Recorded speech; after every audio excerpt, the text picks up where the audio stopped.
The Italian illustrator and poster designer Leonetto Cappiello was born into a prosperous family in Livorno in Tuscany in 1875. He was enthusiastic about art in childhood but had no formal art training. Nevertheless, as early as 1892, at the age of only 17, he was exhibiting oil paintings in Florence. But by the middle of the decade, he was also active as a caricaturist and humorist, and in 1896 his collection of drawings titled Lanterna Magica was published in Italy. His father died in the following year, and in 1898 he decided to relocate to Paris, where he stayed with his brother, who was working in the stock exchange there. He found success in Paris very quickly, and in that year he started having his caricatures and other humorous drawings published in the humour magazine Le Rire.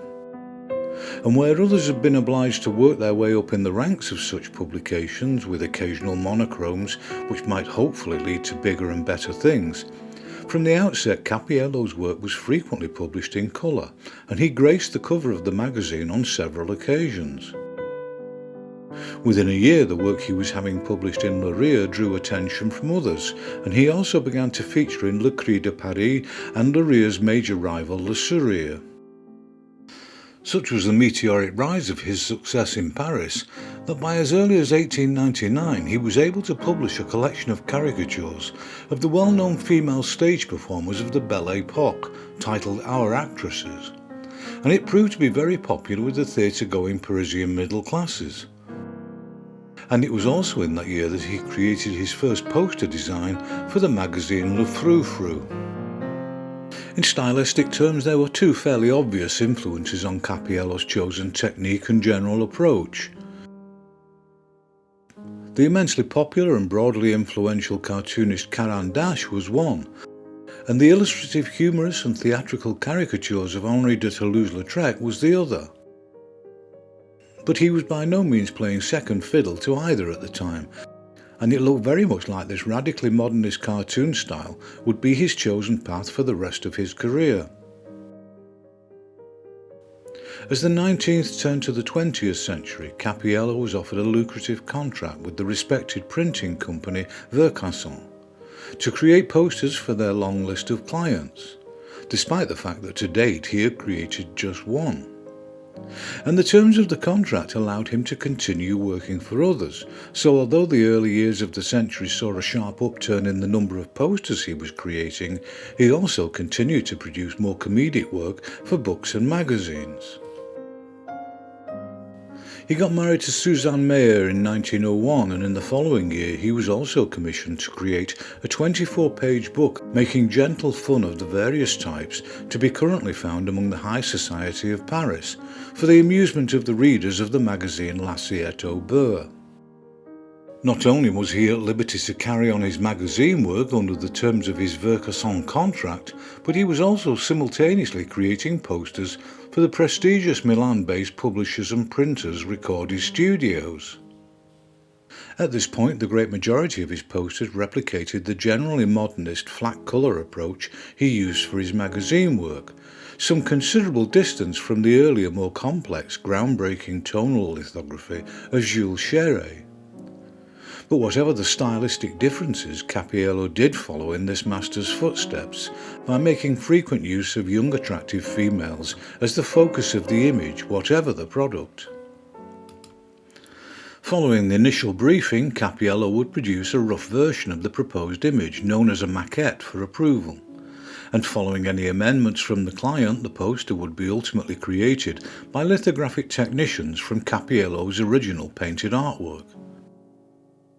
In 1903, Cappiello was also published, and just as his earlier collections had done, it sold out very quickly to an eager and theatrically obsessed Parisian public. And this was followed only a year later by the book Famous Contemporaries, which along with more decorative work by other well-known illustrators, featured numerous caricatures by Cappiello of various Parisian celebrities and public figures of the time. In 1905, the book 70 Drawings by Cappiello, a retrospective of his humorous work to date, was also published to critical and popular acclaim. He had by now moved on, although not exclusively so, from his somewhat predictable use of single female figures, and was employing a much wider range of subject matter, composition and graphic techniques to the posters he was designing. Some were even uncharacteristically landscape in both nature and format.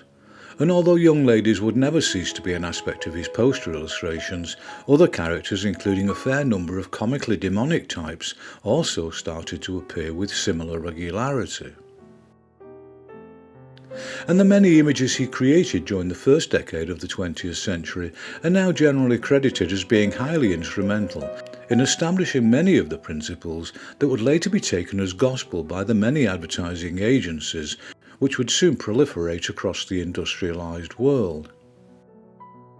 And although his relationship with Ricordi had ended, Cappiello was still having a fair proportion of his posters published in Italy, mostly courtesy of the considerable reach and reputation of Vercasson. And although many of his clients were manufacturers of one sort of alcoholic drink or another, there were plenty of other prestigious brands lining up for the Cappiello treatment. As the second decade rolled around, there were other interesting occasional departures, such as this painted screen, presumably a private commission. But posters remained his priority, and Cappiello continued to be immensely popular in both France and Italy. And by this point the female figure had been relegated to just one of any number of fantasy characters, some of which persisted with oddly demonic resonance, selected to be the effective mascot of the product in question. The generally flat and simply rendered graphic technique he had employed in his poster work had manifestly morphed into an altogether more textural and tonal quality in both the line work, which still informed the foundation of the image, and the colours which were applied to it. And this was a not often seen reversal of most artists and illustrators' progression, which tended towards increased simplicity in its evolution. During World War I, Cappiello returned to Italy, where he worked as an interpreter. But in this period he also returned to humorous work, now of a far darker and propagandist nature than seen previously, for the covers and pages of Le Rire, now renamed Le Rire Rouge in reference to the bloodshed, and La Baïonnette, which was published specifically for anti-German propaganda. As might be expected, it was the German Kaiser Wilhelm II who came in for the bulk of the condemnation, although not exclusively so. These wartime images were a long way distant from the oriental simplicity of his earlier cartoon work, and displayed a previously unseen expressionistic, loose but effective hatching technique well suited to the anger of the subject matter. And although his poster output was conspicuously and unsurprisingly diminished during the conflict, he nevertheless did create a handful of quite memorable designs. It's recorded that following the end of the war in 1918, his contract with Vercasson came to an end, but in the following year he began a new equally lucrative and enduring association with the French publishing company Devambez. Their relationship with Cappiello was entirely the same as the earlier contract.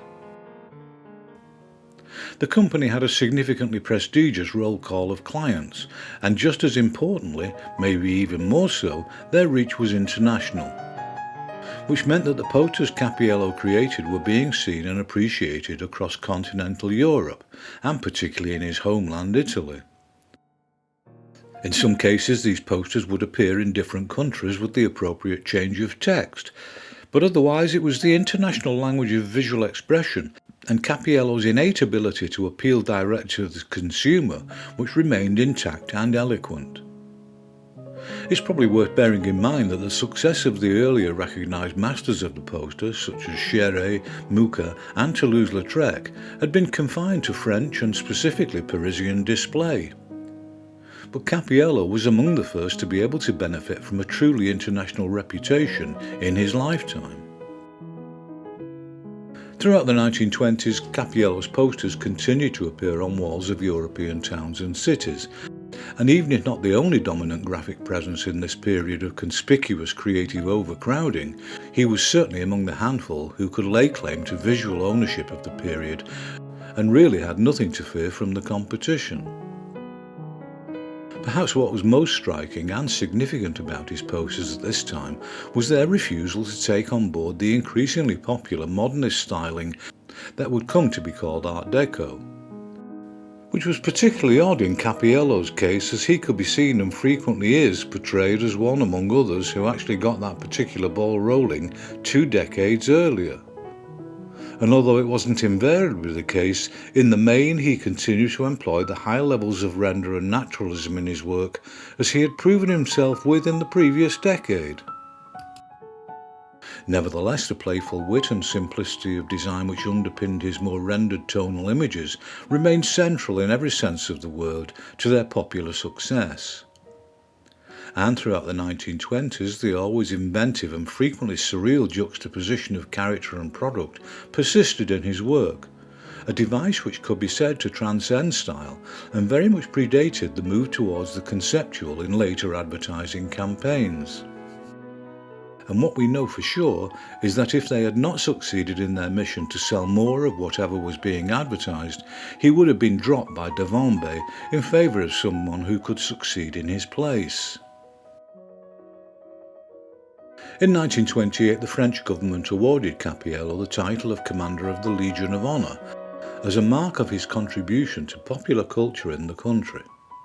It was also in 1928 that his illustrated edition of Voltaire's 18th century novel The Princess of Babylon was published. Not only was this an unusual project, as illustrated books were far from his usual terrain, but also because of the highly attractive and for him unusual use of mediums and technique he employed.